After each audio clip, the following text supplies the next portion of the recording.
Tracey Morrelli is the kennel manager at Dogtails and one of the lead trainers. She has been working there for about a year and a half.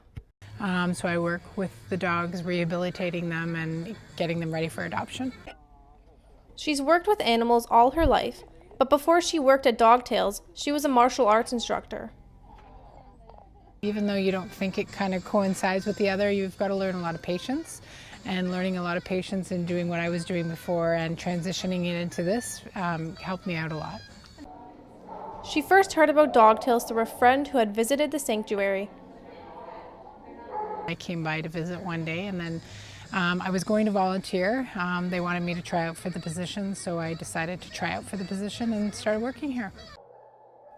An average day for her working at Dogtails can be quite long. We're usually here 8 in the morning, and right away the first thing we do is start walking the dogs. Right now we have about 85 dogs, so we walk all of the dogs, get them through their first walk. All their rooms are cleaned and then they're fed. They usually rest for about an hour, and then after that we start up play groups to help socialize the dogs and start training and doing rehabilitation for the dogs that have behavioral issues that we need to work with. They decide which dogs are ready to be seen and interacted with by the public on a Sunday through rehabilitation training. Whenever we get any dogs, we do a 2-week assessment where they're not available for any families to see until we've done a proper assessment. In those assessments, we do the social activities with the dogs and play groups to see what dogs can be socialized and what dogs can't be. And we do the working one-on-one with them and assessing them that way to see if there's any behavioral issues. So it usually takes about a 2-week period, and at that point we know whether they're ready for adoption or whether they need further rehabilitation to get ready for that. There are many common behavioral issues that they see with new dogs.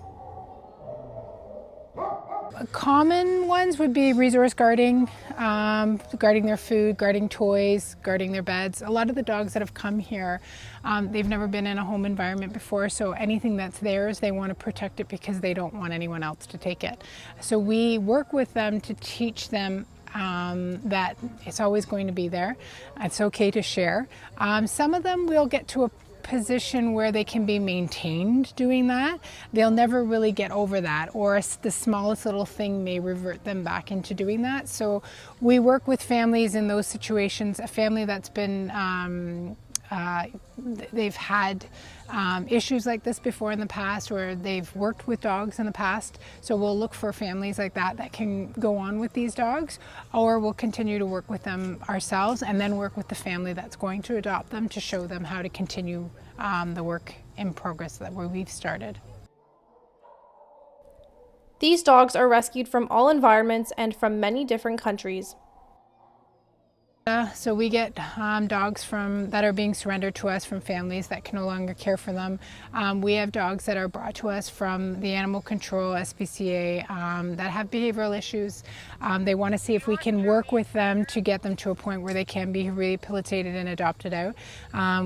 They've come from Miami. Miami-Dade County has an overwhelming population of dogs that have either been surrendered or found that have never been claimed. So because their euthanasia list was so high, we've taken on a lot of their dogs to help them with that. From China, Romania, Greece, Africa, we've all over the world. Israel, we took over the shelter in Israel. There's 270 dogs there. We started that in January and just finished it within the last couple months. So those dogs, we've probably got about maybe 60 of those dogs left out of the 270 that we're continuing with the rehabilitation and finding them homes as well. Susan spoke a bit about Dogtails owners Rob and Danielle and how they got started with Dogtails. Well, Rob and Danielle had a passion for saving animals her whole life. She's done this her entire life. She did it in Israel and then carried through and started doing it when she was here. And Rob's always had a passion for animals as well. They met and that passion grew and they decided to start this here. She also spoke about the horses Dogtails has in their fields. So the horses are mainly saved from or taken from auction. So we've outbidded auctioneers that were using the horses for slaughter for meat, whether it's for food for the food industry, or if it's for the meat industry for it could be food products for animals. So we bring bring the horses here, and this becomes their forever home. Any of the horses retire here with us and make this their forever home. Most of them are older work horses. We've had 2 horses that we have saved from auctions that have been pregnant, and they were unbeknownst to us.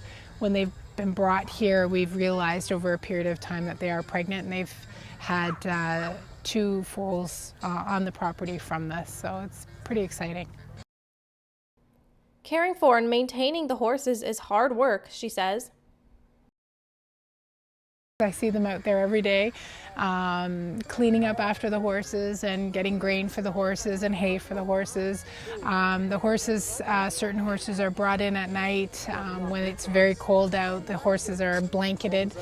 We have blankets for each and every horse.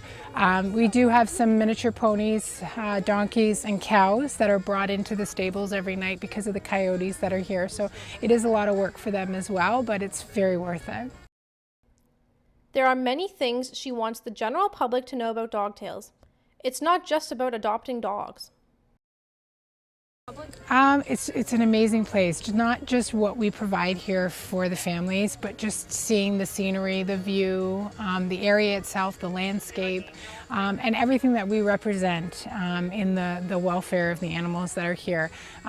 If there's ever any questions that any families have, especially with the young children, we want to educate the young children to let them know, what animals go through and how we can better ourselves to better the animals and make the welfare for the animals better. And it's nice to start them off young, so it's nice when you see families bringing in the children that we can explain this to.